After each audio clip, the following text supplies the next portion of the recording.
What's up, faithful listeners? Stuart Anderson here for the Duole podcast number 47. This is where we talk to Dan Mills, team member and sponsor of the team. Very grateful for Dan, thankful for his leadership, as well as his willingness to sponsor and help the members of this Duole team with all of their physical ailments. Dan is a physical therapist and a darn good one. He has been treating me, my daughter, and many members of the team with everything from back pain to knee pain. You know, all things pain go to Dan. He is absolutely one of the best. Grateful for the time that he spends in this podcast. You'll hear about some of the things that you can do to help your body as you age. So cycling, obviously very important. Dan hits on that. But then there's a slew of other things that we can be doing that will prevent our bodies from just getting run down, shutting down. All the things that Dan has seen older people doing that have worked and not worked when it comes to physical health of your body. So hopefully you enjoy the podcast. This is Dan's second time on with us. Grateful for the time he spent and the things he shares. Obviously grateful to wear his logo on our jerseys and represent his great company. You can find Dan's physical therapy company website in the show notes of this podcast in case you want to reach out to him for any ailment that you or your teen or wife, whatever, anybody that is having a problem. So Dan's a man to call. Grateful for Jake Cook, who is on the podcast with me, as well as has spent so much time over the last few months helping to plan camp. All the love to Jake. It's a lot of work. Hopefully we can thank him and honor him for the time he has spent planning camp in St. George, which is this week. Grateful to be together with everyone at camp to connect and make this great community even better. So enjoy the episode. Big thanks to Dan, and we'll see you all soon. Bye. All right. What's up? Hey, man, we are here. Me, Jake, and Dan. If you're watching the video, look how handsome these fellows are. This is great. Just that's not for you, man. It's all in the filters, boys. Hey, it's March 10th. Dang, T-minus 7 days. I can't wait. It's gonna be exciting, man. So stoked. Weather's looking great. I check it like 4 times a day. Did you check it? Man, I it's like check it. 77 degrees on Friday. I know. Saturday's looking just as good. We're talking about team in the camp. Morning. I can't wait. It makes me so happy to not have numb toes. Sounds heavenly. Oh, can't wait. I know, because those TBD guys show up and they're like, this is a downgrade from how nice it is where we ride. So they're like, we prefer 62 instead of 61. Exactly. Except in 62, they're wearing all snow gear. You know what I mean? Exactly. So good. If you don't know Dan, you should. This is Dan's second podcast. It's so good, Dan, to have you back. Team sponsor. Yeah. Team sponsor. We're going to get into how to be strategic in your fitness as you age, some pitfalls and things that Dan has seen in his clinic, physical therapy clinic, that could offer you some advice to be a little more smart about how you treat your body. So that'll be super fun. Big love to Jake for all the time spent on camp. It's a lot of hours, Jake. Thank you. It's a lot of hours, and we had a good phone call on Tuesday night. For those who missed, check the team group thread. Stu posted the video on all the camp video that we went over the Zoom meeting. Mm-hmm. So all the details are shared in there. But super stoked, man. Couldn't be more excited to meet all the new faces and all the old farts around here too as well. Yeah, so old fart. Well, you look at that. Look at it.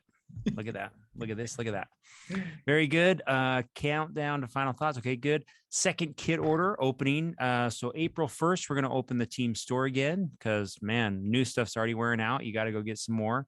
So that'll be April, and then it'll be delivered in June. So that'll be great. This morning, I was asked,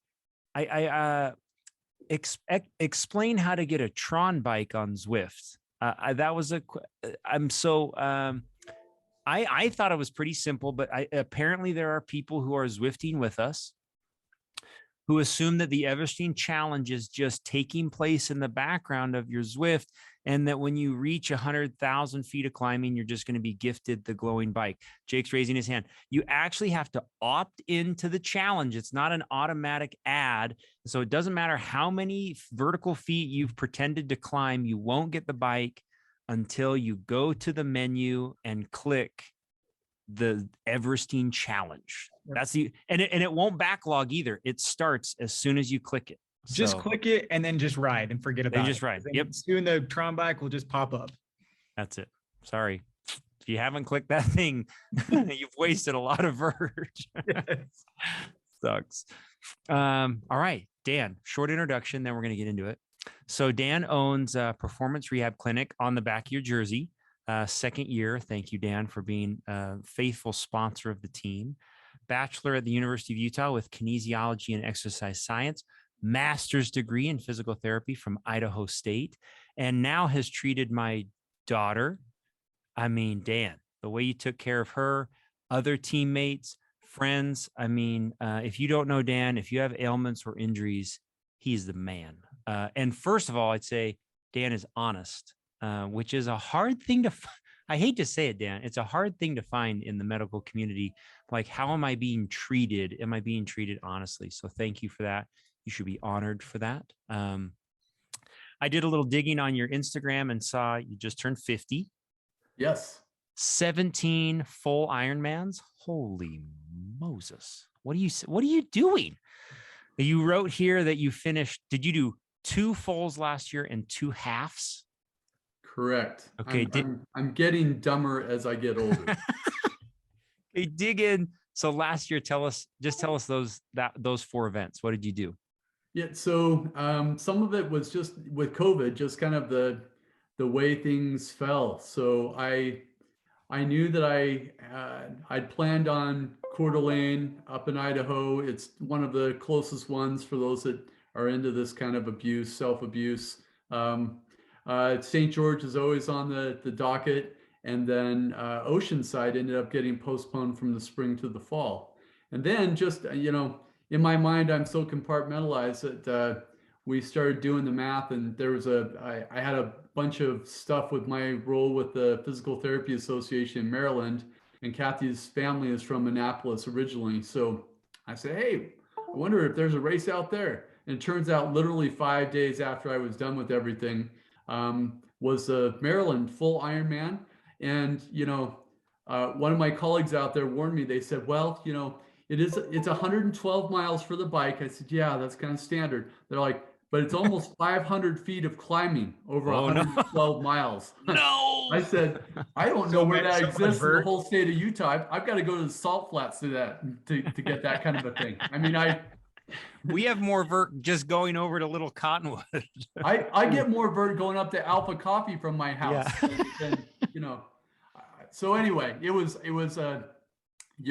I don't get the TT bike out that often, but boy, it was so nice to just put the hammer down and kind of physically a different experience, to be honest. I mean, I was able to get a really good split, but it was, the wheels almost came off at mile 45 in kind of a different way kind of a different type of pain than I'd experienced. But yeah, fantastic races, all 4 of them.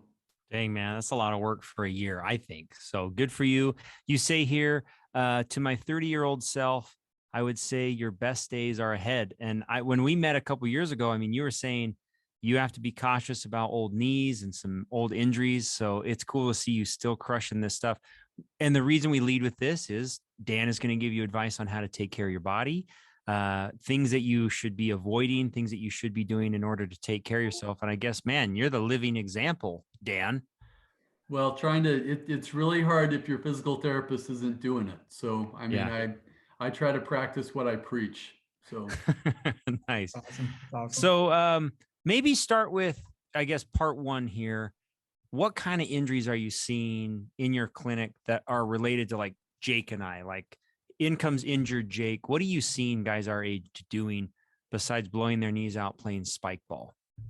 Spike ball is on the list, but my favorite is like people that are like too cool for CrossFit, so they make it up themselves and drag like a suitcase full of stuff into the gym. Yeah. I should just hand those guys a business card because they're fantastic patients down the road.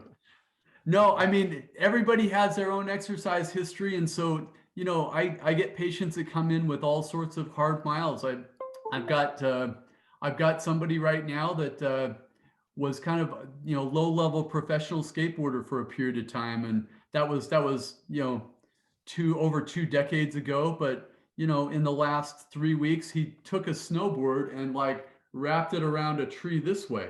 And the snowboard, to its credit, did not snap, but his bad things happened to his ankle, like super bad things. Um, but the surgeon that he saw was ready to just like Dig in. tear the crap out of his ankle. And I mean, the guy was just about, I mean, he was beside himself. And the surgeon basically made it sound like, yeah, you're never going to walk again. So, and I was like, that's not even close to the truth. Let's wait a little bit on this. So anyway, and that's, the things that we see, a rash of ankles lately, but tons of knees, tons of hips, lots and lots of backs. Yeah.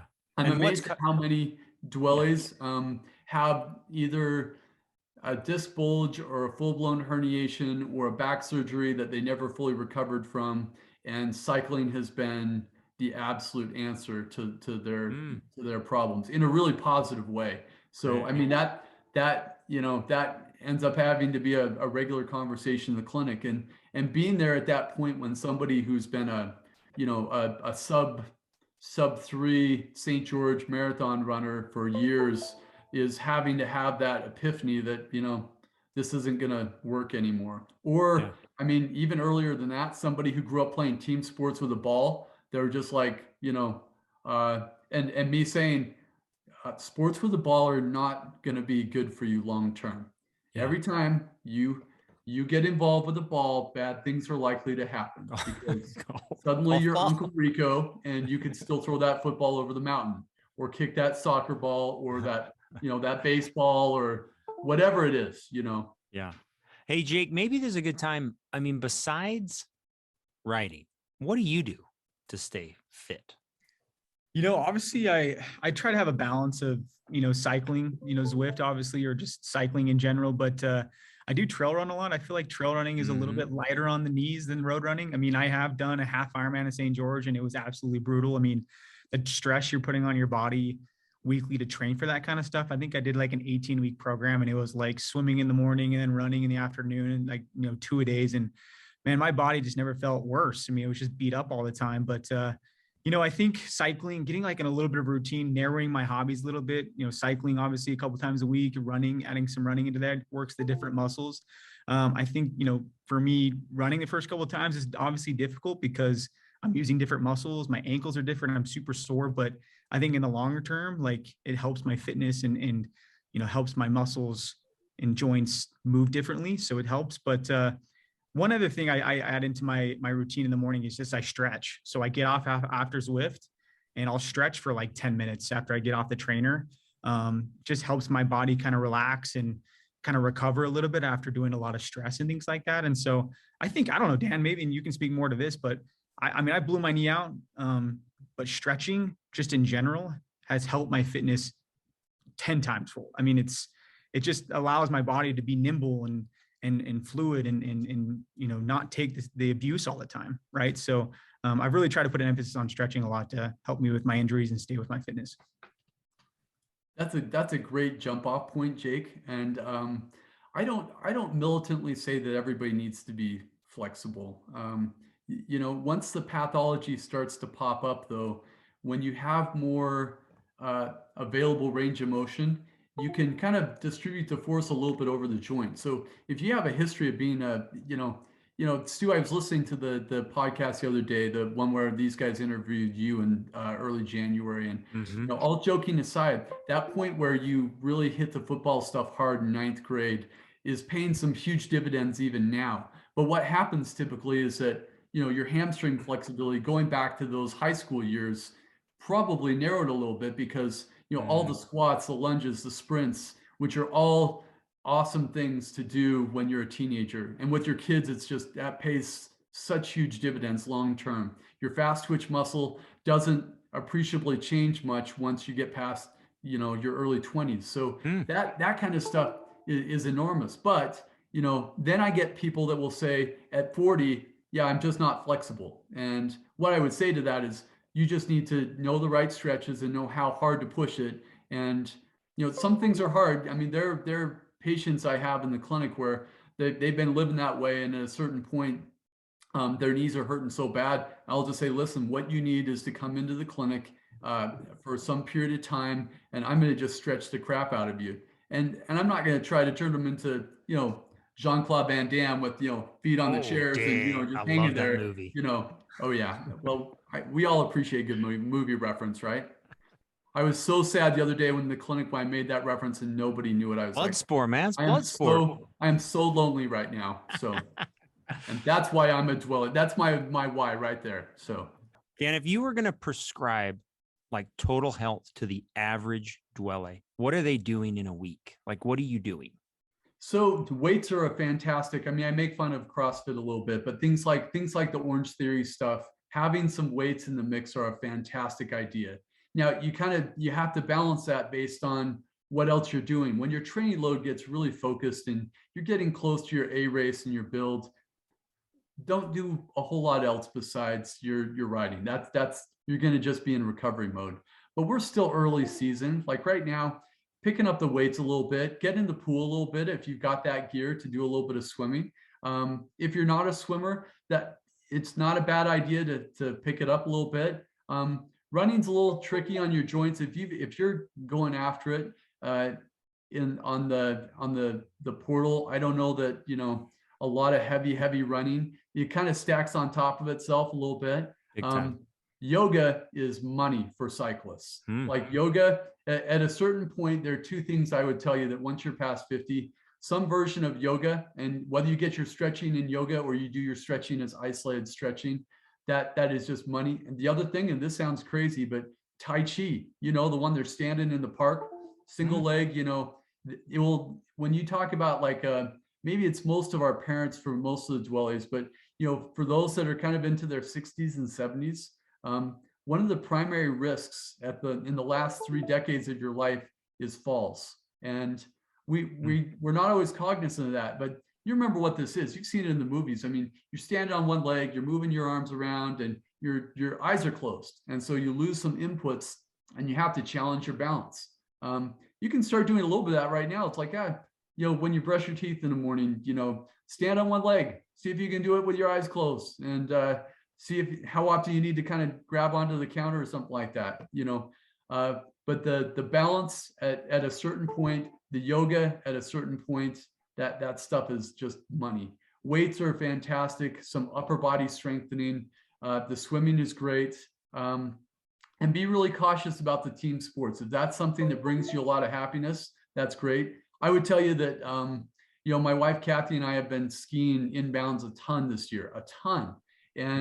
But that pressure on my meniscus is, I have to weigh that out a little bit. I got a couple of early season races, and to be frank, I've chosen skiing with Kathy over training a couple of times. I mean, we've been skiing every week together, and as a result, I mean, I can't. It will be hard on my body to ride beyond what I'm riding or to run beyond what I'm running. So yeah, it means I have to do prison workouts in the pool, but which is my least favorite thing, but it's eating my broccoli. It's good for me. So yeah.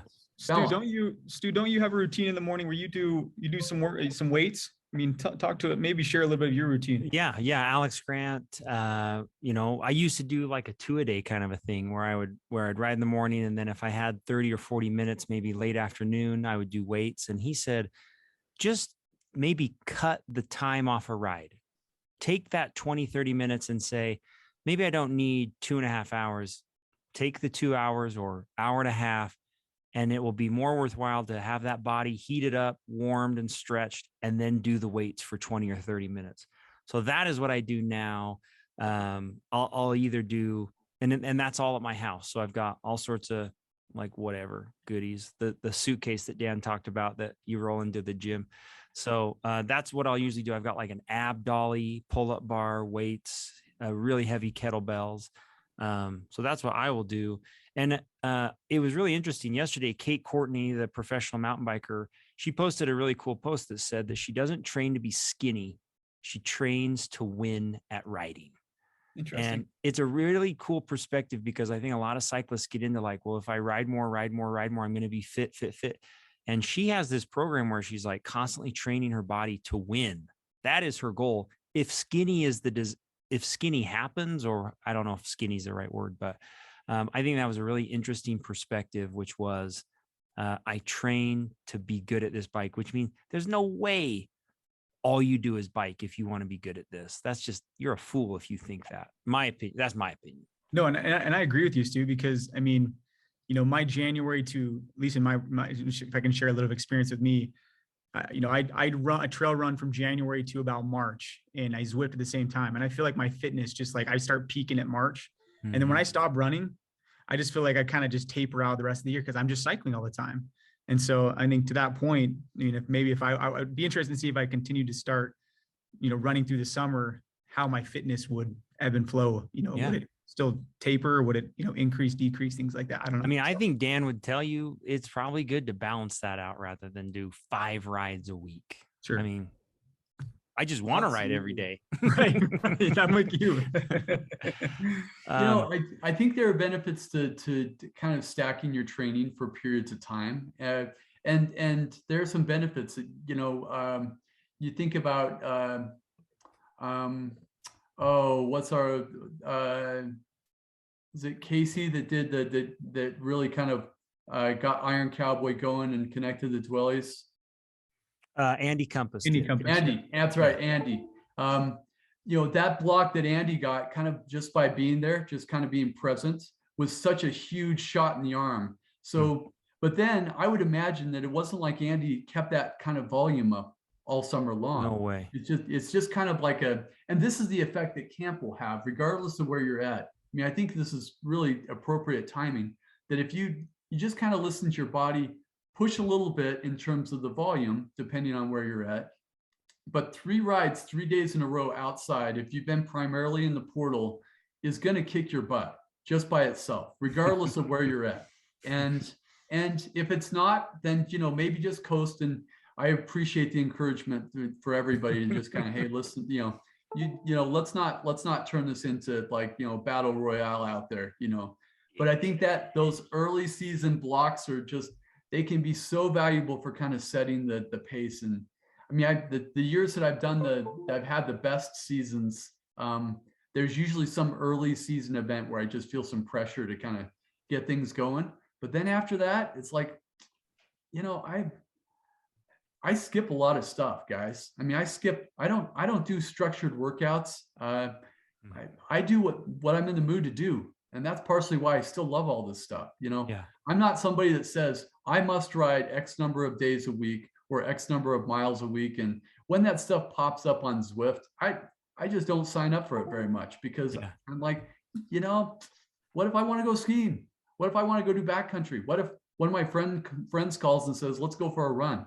Or what if like my responsibilities to the rest of my life pop up, and, there are 2 days last week where Kathy needed stuff and she doesn't pull that card very often. And I completely skipped out on 2 days of working out, and I'm 4 weeks away from Oceanside. And will it affect my time at Oceanside? Absolutely. Maybe. But you know what? Staying married seems like a higher priority. So that's going to be the title of the podcast. Hey, Dan, maybe walk us through, if I'm going to come to you with lower back pain, which I always start the season with, what is like a great daily routine for something like that?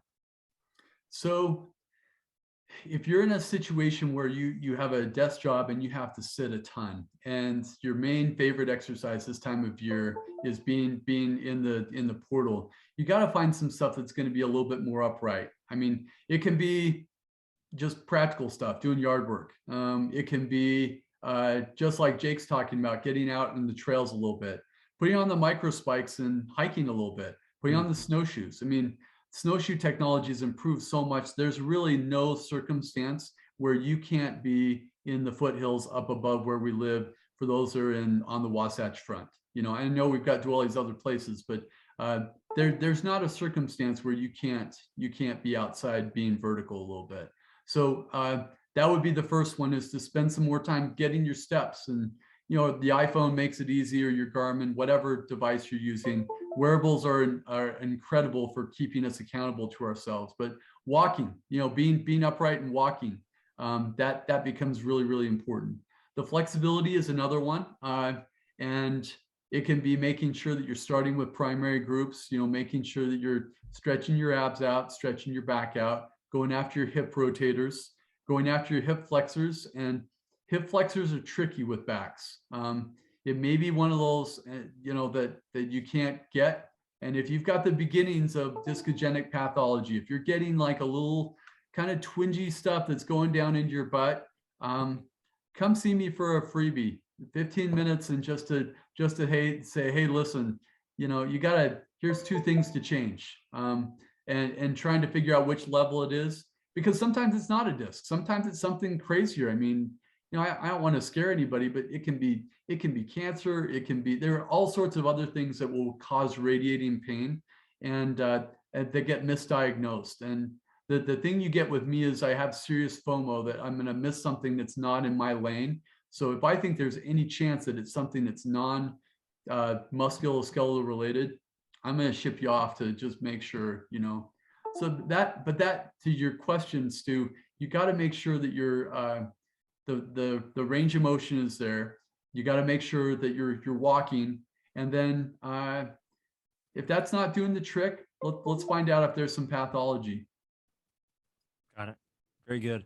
Jake, where do you have any, does your knee hurt at all from your reconstruction from college?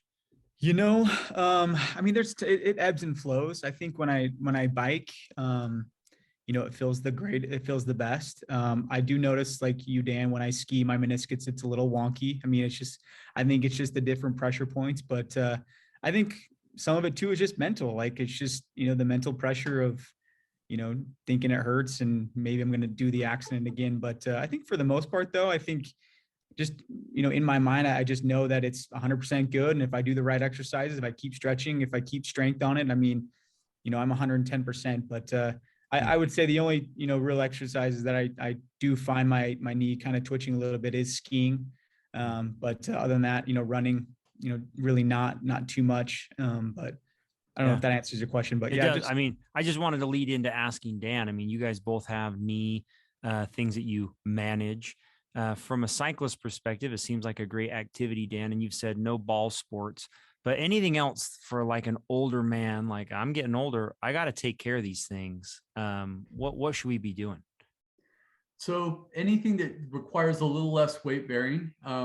One of the things I love about Orange Theory, for example, is the rower. The rower is a great way to get parts of your back and forces you into extension. Plus, another way to suffer. Not a way I would choose personally, but sucks.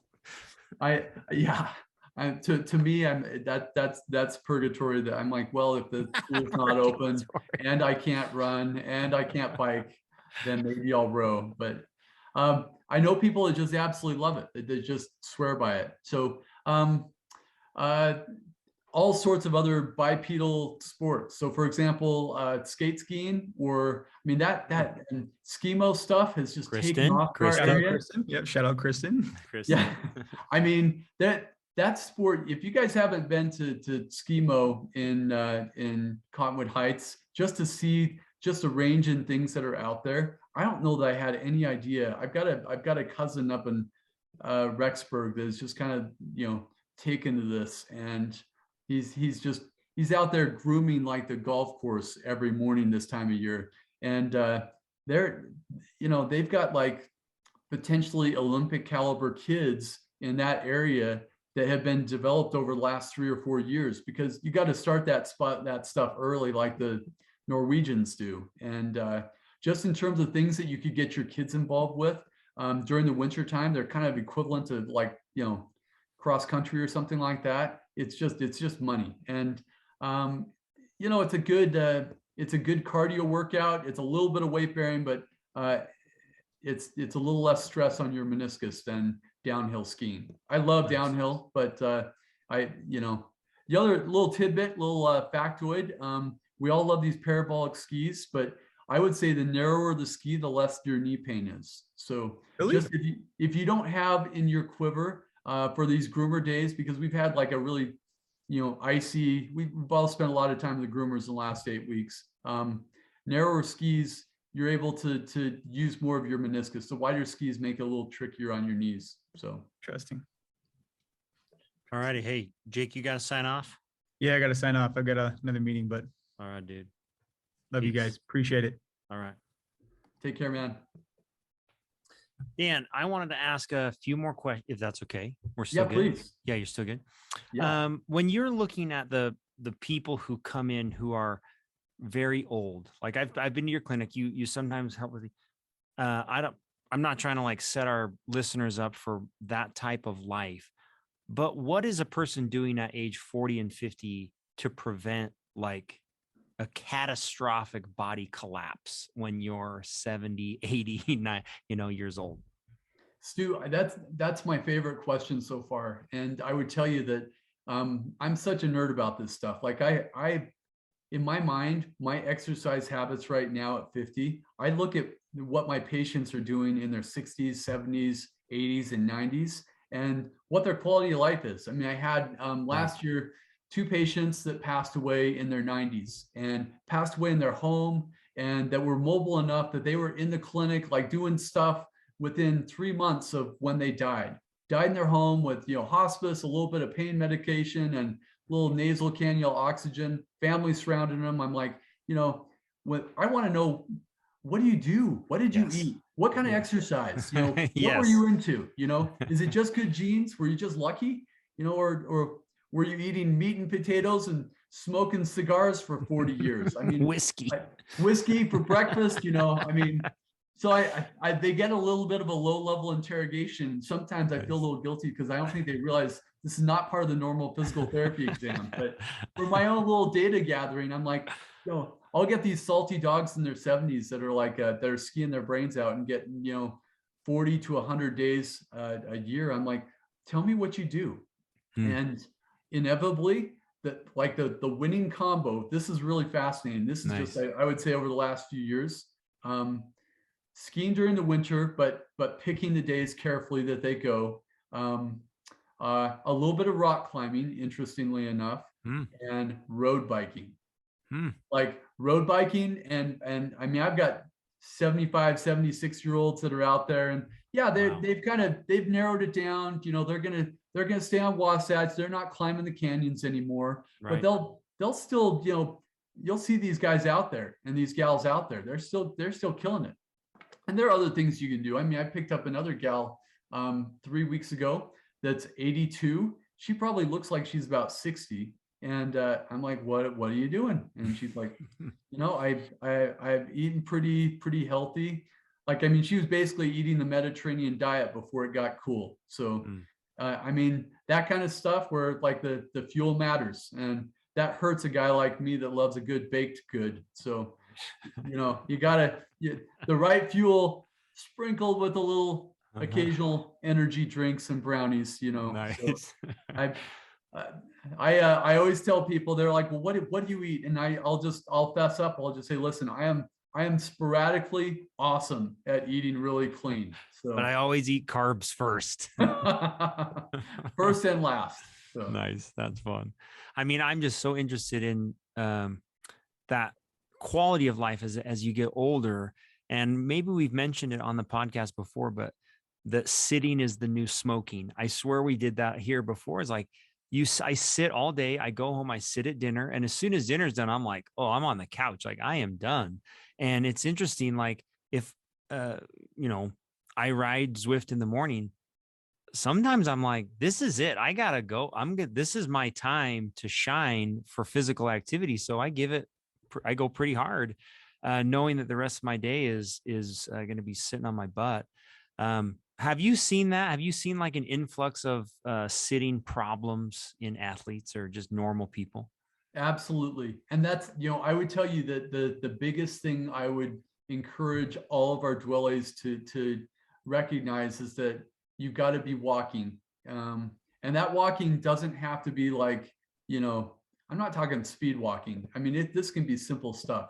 what another kind of little tidbit, and it's hard because the weather changes in Utah, and then it's dark early and that kind of stuff, and walking outside doesn't always work. You know those mall walkers down at Fashion Place Mall? Yeah.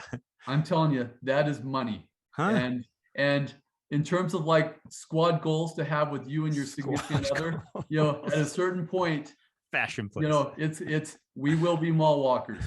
I love that. dude. Kathy's laughed because the last couple of years, I'll tell people, they're like, now what do you do for exercise? I'm like, well, right now I do Ironman triathlons, but soon I will be a mall walker. Mall walker. So, Sounds like a horror movie. It does. It really does.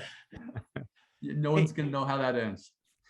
This might be a little different question, but Kristen and I spend a lot of time talking about how to get our kids to be healthy and active. You see a lot of kids, a lot of athletes. Maybe that's a two-part question. What are kids that you're seeing that are injured? And then what are you seeing kids that are very healthy and active? Any advice there for like parents listening, looking to help their kids be healthier? Well, and first of all, I just have to give you guys a shout out. We haven't had a chance to kind of circle back since treating your daughter, but you guys are doing a phenomenal job at this. And part of it is just making sure it's fun, mixing it up a little bit, but some gentle prodding to make sure they put enough energy into it to get good at it. And that requires some pain and some suffering and some discipline. And Right. sometimes it's I don't want to, or I'm not in the mood to. And you know, just like somebody did for you, it's a little bit of a kick in the pants, and don't let them quit halfway through a season. You know, it's like, well, we're finishers in this family, and that doesn't mean they have to do what you do. I mean, we had a daughter that ran track, which both Kathy and I did back in the day, but our son played lacrosse, which we were like, where did that come from? And where it came from was the neighbor kids 2 doors down that were 5 years older than him, and he just thought they walked on water, and Cool. that was a great thing for him. And you know, team sports are fantastic. The sports with the ball are all a fantastic thing to do while you're in your elementary school through high school years. But you got to recognize that the pros and cons of each of those sports. I mean, if you love baseball, I wanted Silas to love baseball the way I love baseball. He had no interest in it. He's out there in the outfield kicking up the dust and using his mitt like a lightsaber. And I was like, this just is not going to take, you know. So I'm glad he loved lacrosse, and he loves to run. So, Very but cool. finding things that will kind of help them keep their strength, help them with their coordination, their eye-hand coordination, help them develop some endurance, but not trying to necessarily focus them into one sport is a really, really important principle. There's an undercurrent right now, and those that have kids that are kind of between about 12 and 16 are facing this right now. And this has evolved in the last 15 years. This didn't exist when I was a kid, and I think when you were a kid either. These travel teams, and these travel team kind of like select teams, and you know, I'm the dude or I'm the gal that's going to get your kid on the high school whatever team. Yeah. And so you pay these people a bunch of money. They go to tournaments or whatever all over the Western United States, and they want you to commit to that sport 365 days a year. And if you won't do that, they'll say, well, there's just no way your kid's going to play on the high school team. And, you know, in Salt Lake, I mean, if you're at a 4A or a 5A school, that's heartbreaking, where it's like, I want my kid to have some kind of a sports experience in some sport. And so that can be tricky. And the reality is that every one of the professional sports associations, the NBA, Major League Baseball, the NFL, National Hockey League, have all said that regarding young athletes under the age of 18, if you really think that you're going to the next level, the best thing to do is to play at least 3 different sports, and don't commit to your primary sport until sometime in high school. Great advice. And those travel team coaches they've got a financial interest. I mean, some of these folks are making 30 to 50 grand a year on the side doing this travel team stuff. So, and I'm not saying that there's not some advantage to finding some good competition. I mean, we had some great experiences doing a little bit of travel with the lacrosse stuff, and getting out of Utah or going down to St. George to the, you know, soccer tournaments. I mean, what a great environment, and the competition and the camaraderie. And I mean, it's stuff that you can't quite get in junior high anywhere else. But make sure that it's not 365 days a year. You just don't raise a one-trick pony. And Yeah. that, I've had gymnasts, with ACL tears at age 11. I've had kids that are having, degenerative back problems by 16 or 17 because they've been playing the same sport since they were, in fourth or fifth grade. Your experience, Stu, picking up football in ninth grade, that's actually brilliant. The problem is the kids that started when they were in third and fourth grade. And I'm sure in ninth grade, you're like, Right. man, if I had started earlier, boy, I would have been so much better. And I would disagree with that. I think there's a wonderful book out there. If you haven't heard of this, by a guy named David Epstein. It's called Range, and it's an easy read. It's on Audible, and he basically makes a counter argument to the 10,000 hour rule. We all think like Tiger Woods, you got to put 10,000 hours to really master something. Right. This is the opposite of that. He points out, for example, that if you take like Nobel Prize winners, almost every one of the Nobel Prize winners has an area of expertise that they're actually almost proficient at a professional level that's completely unrelated to their main area. Dang, so cool. maybe they get the Nobel Prize in physics, for example, but it turns out that they're like restoring cars to a level that nobody else is, or they've got the Nobel Prize in chemistry, and it turns out that they're a concert violinist as well. Very So cool. I mean, for kids and even to young adults, to those in their 20s, we kind of get into this linear path where it's like my career, my life, my athletic goals, everything needs to be focused around this 10,000 hour rule. And this guy makes a contention. And I think I'm trying to remember who the example was. It may have been Pete Sampras, but professional tennis player whose parents would not let him specialize in his teenage years at all. I think I remember the story right, his mom was a professional tennis player, and they're like, no, don't worry about that. Why don't we go skiing? Or Nice. hey, let's try soccer this year. And so it wasn't until he was like 19 that he got really serious about tennis, and as a result, had this incredibly long career because he hadn't burned himself out like most tennis kids did by the time they're 18. I like that. That is smart. You spend a lot of time on the national scene for physical therapists. I know you're traveling. I mean, you've told me you've traveled to many conventions, and you even hold a position, right, in the United States Physical Therapy Association. Is that correct? I don't want to sound like an idiot here. No. I'm kind of I end up getting shy about some of the other stuff I do because sometimes I get grief from people because I may be stretched a little thin at times, but I am on the board for the American Physical Therapy Association. Okay. There are 15 of us from where I was an elected position. So it's a great honor to be elected by my colleagues to do that. I'm the only private practitioner. Everybody else is in academia and research.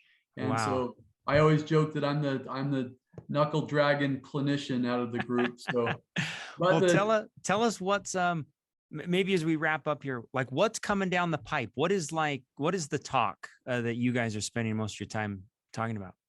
So probably the biggest thing is that the challenges in healthcare, especially related to the musculoskeletal system and the access that people have is a real difficulty. There are competing interests in terms of how you access care in the United States. And I want to be sensitive because we have Duoles that are in different roles within the healthcare system. I end up having kind of a guerrilla warfare approach to it that revolves around the patient. I mean, I'm just focused on let's get you what you need with the professional that's going to give you the answer the fastest and spending the least amount of money and shortening the time frame as much as possible. And those are the things that my board colleagues and I spend a lot of time and energy on. Direct access to physical therapy is something that has changed in the last 20 years around the United States. And in all 50 states, you can now access a physical therapist without a referral from a physician. And in the state of Utah, I'm very proud of the fact that we have imaging here, which means that a physical therapist can send you for an MRI or send you for plain film x-rays without a referral from a physician. Now, that being said, once we have the information, I am so grateful to have, people like Drew and Dean and Dave on speed dial to reach out to if I'm in over my head. And it's a wonderful way that we kind of work together, to help the fact that, when you go to the emergency room or you go to the urgent care, the Duoles are a smart group. I mean, they've already Dr. Googled their way past what these guys are probably going to tell them. And so then you're in this horrible conundrum of, what do I do now? I don't want to spend $1,000 unless it's necessary, but if it's necessary, I'll do it. But it's hard to know whose interests are competing with whom. So, and that's trickling to the national stage, but it's also heading out into the rest of the world. There's I have to give a little bit of a shout out, and this will date this podcast a little bit, but one of the things I'm most proud of is that the physical therapist that covers for me when I'm out of town is from the Ukraine. Her name's Orislava Sorensen. She's one of the only PTs that was able to get into the University of Utah's PT program as an international student. But her backstory is that she was a luge athlete for the Ukraine in the 2002 Winter Olympics. And at the top of the luge run, one particular run, she leans over to one of the US officials and taps him on the shoulder and says, "Hey, I don't want to go home. Do you understand what I'm saying?" And they said, "Absolutely. Come on over here. We've got some people that you should talk to." Cool. She never went back. And she's a fantastic human being and a wonderful person. And so if you ever do come by, she's covering for me. I always tell people when I'm not there, you get the upgrade. But the international scene for physical therapy is improving. You can get physical therapy now in almost every country in the world. And it's a wonderful thing. I'm grateful to say I still can't believe I get paid to do it. And I'm loving the fact that the science continues to progress in rehabilitation. And, I'm grateful for that as cyclists. We need that. We tend to push hard. We tend not to stop, and probably 90% of the time that pays off in huge dividends. But when the wheels come off with cyclists, figuratively, they tend to come off in a big way. Big time. And I can testify to Dan that we've had 2 injuries in my family since I've known you. And I can't be more grateful for just having the trust to call you and say, I don't know what to do. If anybody's listening that has an injury or somebody that is injured, I can tell you that Dan's in your corner 100%. I mean, you came right over to my house with my injured daughter, and it was incredible to have you in my corner. So thank you, sir. So grateful for you and everything you've done. There's been a lot of people on the team too that have reached out, whether it's kids or neighbors. So it's fun to see you taking care of so many. So thank you. Well, I appreciate it. And I'm not a joiner. I'm not somebody that I usually train by myself and kind of do my thing. And again, just to shout out to the culture of the Duoles. I'm so looking forward to being with everybody at camp this next week. And just a wonderful group of human beings. So thanks to you, Stu, and to Kristen for letting you do it. This is a unusually amazing group of people. And I've got a lot of other things that pull at me, and I don't bemoan any effort or energy I put towards the Duoles. This is time well spent. Unless we're barfing in the portal. Yes, no barfing in the portal. No barfing. All right, Dan, let's wrap up. Big thanks to you. I'll put Dan's contact information, website, email address in the show notes. So if you need to reach out to Dan, easy to find. So thank you, Dan. Thank you. Okay, man. Have a good day. Hey, good being with you, man.